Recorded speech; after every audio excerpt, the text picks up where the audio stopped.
So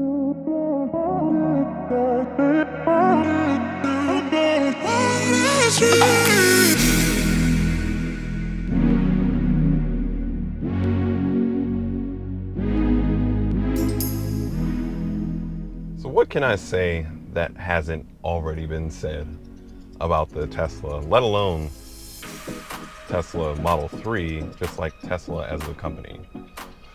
And all I can really say is the future is here. It's a little bittersweet. What's going on, everybody? My name's Derek. This is Fatal RPM, and in today's video, we're going to be talking about the Model 3 here. So I've had this for, I'll say about 2 days. So I've had a little bit of time to get used to it.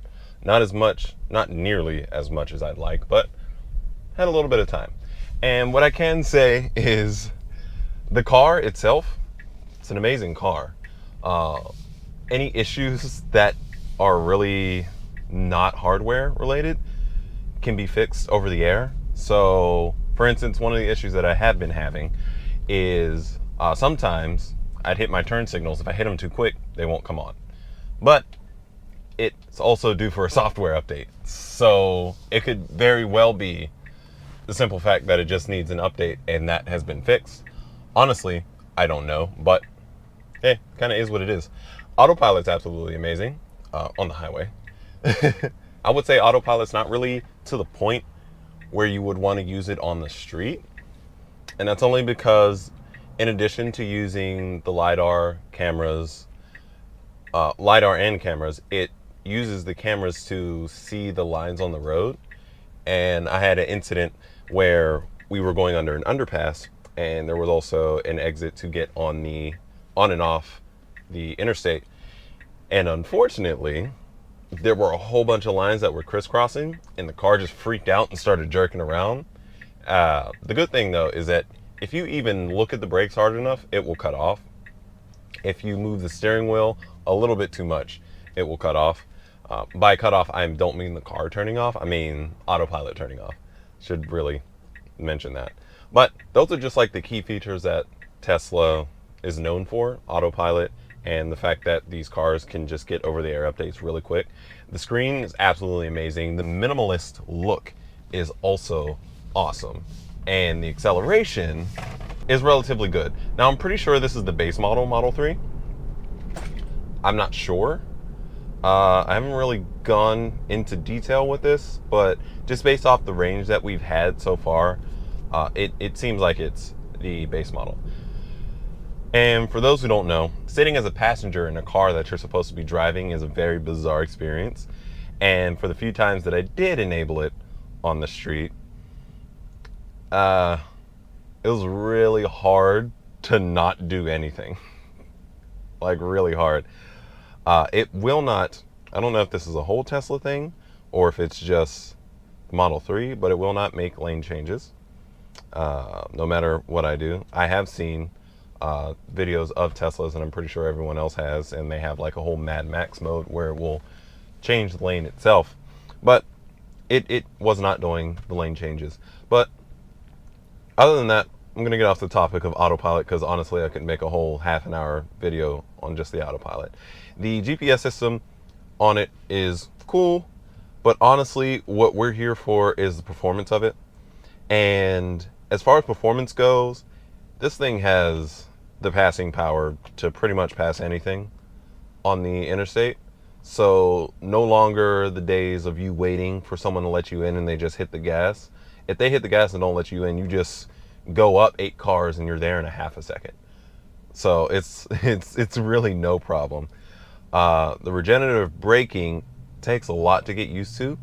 One of the things that the car does is whenever you start letting off the gas pedal, it immediately starts braking. And one of the things that I was concerned about was the simple fact, I was like, oh, are my brake lights on? And yes, if you start letting off the gas, your brake lights will pop on. So anybody who's following you, I know we've all had the situation where we're behind a car and we're like, why are you on your brakes?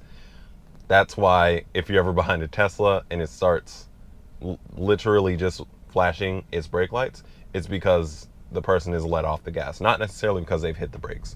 So the funny thing about it is the simple fact that there's not really much on the road other than other Teslas that can really compare to the Tesla, at least at this point. This is the beginning of 2022. We might have a lot of stuff coming out here pretty soon, especially with Rimac and Lucid. I'm really interested to see a lot of the stuff coming from Lucid, especially the SUV. The SUV looks really cool. Of course, all the other American manufacturers, Ford and GM, they're doing their own things with their cars. I'm not the biggest fan of Ford because of how they tarnished the Mustang name. But, I mean, to be honest, I don't hate that car. It's just, it shouldn't be a Mustang. It's as simple as that. It just shouldn't be a Mustang. If you're enjoying this video nearly as much as I've been enjoying this car, go ahead and hit that like button down below. It helps out a lot. I know I don't usually jump in the middle of these videos and say this, but please do. It really helps us out.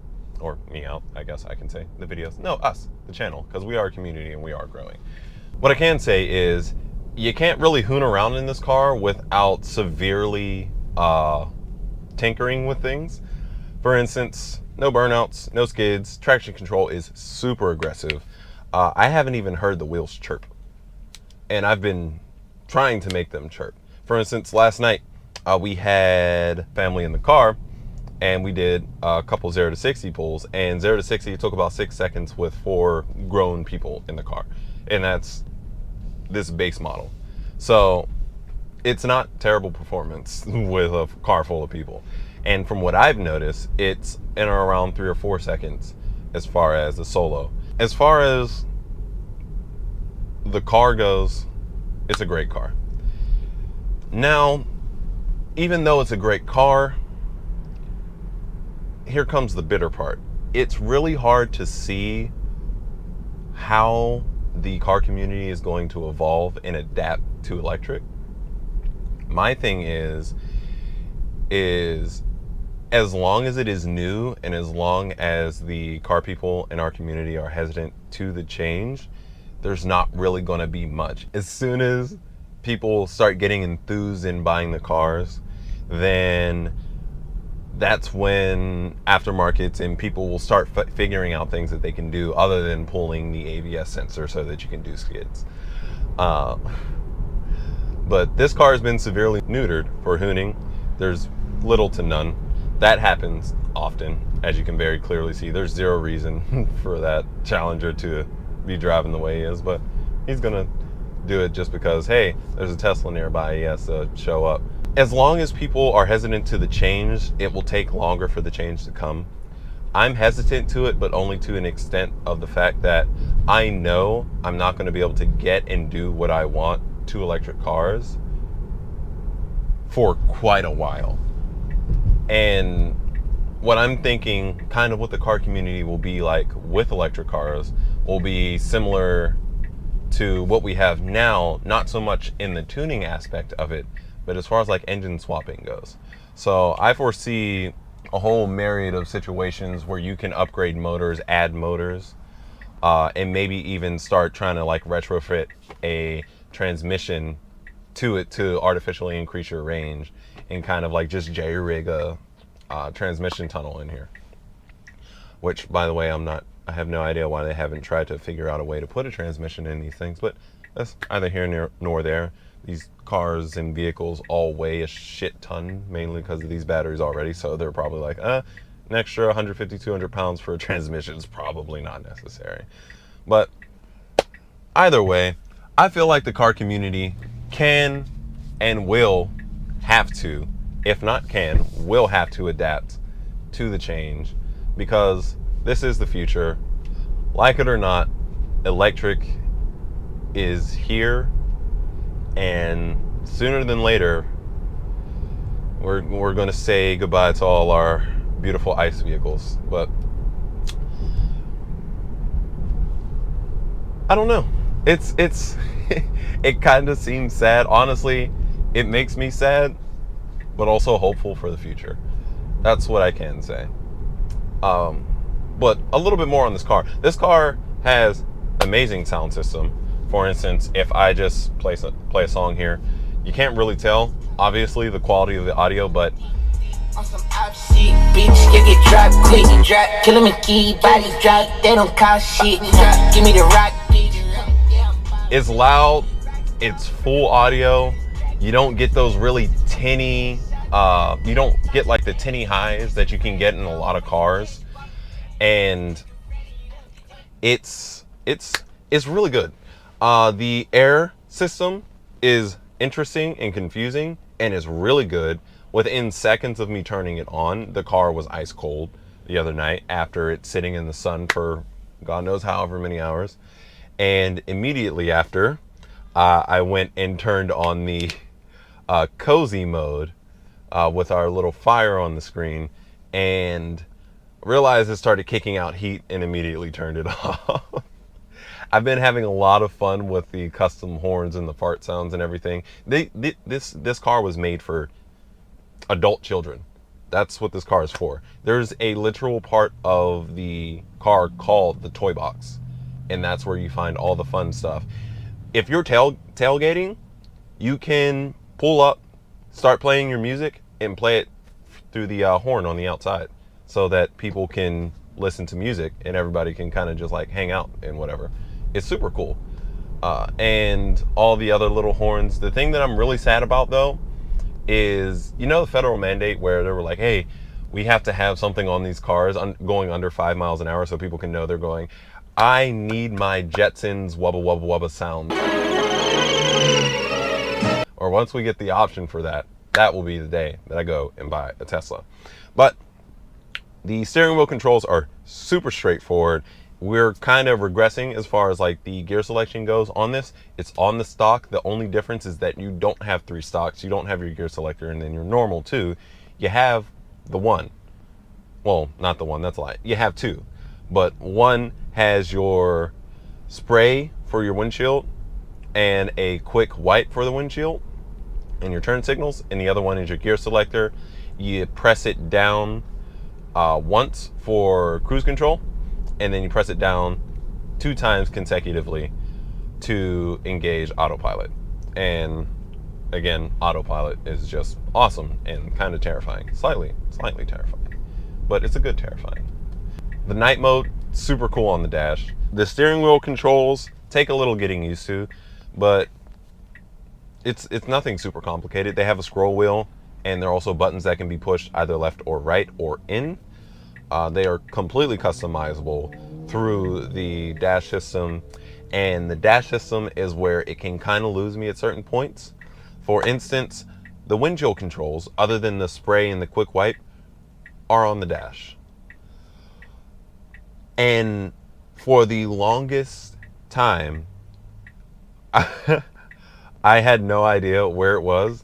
The hazards are on the roof. They're nowhere here. I feel like if there was a little button on the bottom of the screen, that'd be perfect for hazards. But it's like a triangle that's that big up here, and I had not looked up there to look for that. I had turned on the dome lights and everything, but I completely missed little hazards there. But the ability to open the front trunk and lock the car while you're in the car through the screen. You can pop open the charge port through the screen. You can pop open the trunk through the screen. And it's also a completely automatic trunk. It actually kind of yells at you if you try to close it without using the button, which I find kind of hilarious. But it's whatever. It's more stuff for people to get used to. But as the market starts to diversify for these electric cars, I foresee a lot of very interesting things coming, even though Tesla has already just kind of blown everybody else out of the water with a lot of the stuff that they've added to the car. Just the fun stuff alone. Like the ability for me to make any single person in this car sound like they just blew an absolute bomb in their pants.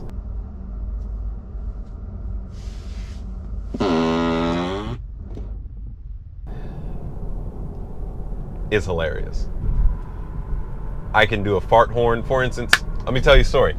We were looking for a charge station because the system mainly shows you superchargers. You can enable it to see other chargers, but we were looking for a charge station near where we were, and we were at a mall, so we figured there has to be one here. Went up to security and she was like, yeah, it's over here, I can take you to it. And she was driving us to it. And as soon as we saw it, as a thank you, I hit my horn. She immediately turned around because it still makes the horn sound whenever you're moving. But I had the La Cucaracha playing after, and I just hear her bust out laughing. So you can have a lot of fun with these cars. Honestly, those little features alone are enough to sell people on these cars. But I will say I do foresee an electric car in the future, if not just for commutes, then for the channel.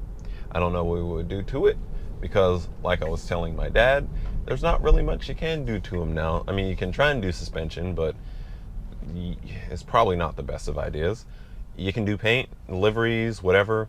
You can do wheels and tires, some interior bits and whatnot. But that's honestly it. But like I said, once we become more accepting of electric and start buying these cars, that's when we'll see the actual change come. As always, I want to thank you for watching the video. If you did like it, go ahead and hit the like button down below. And also, while you're down there, go ahead and hit the subscribe button and the bell icon right next to it so you get notified whenever I drop a new video, as I don't know how often that will be as long as we are in winter. So, as always again though, I want to thank you for watching. Peace out, and I'll see you in the next one. I recall Central Park and phone.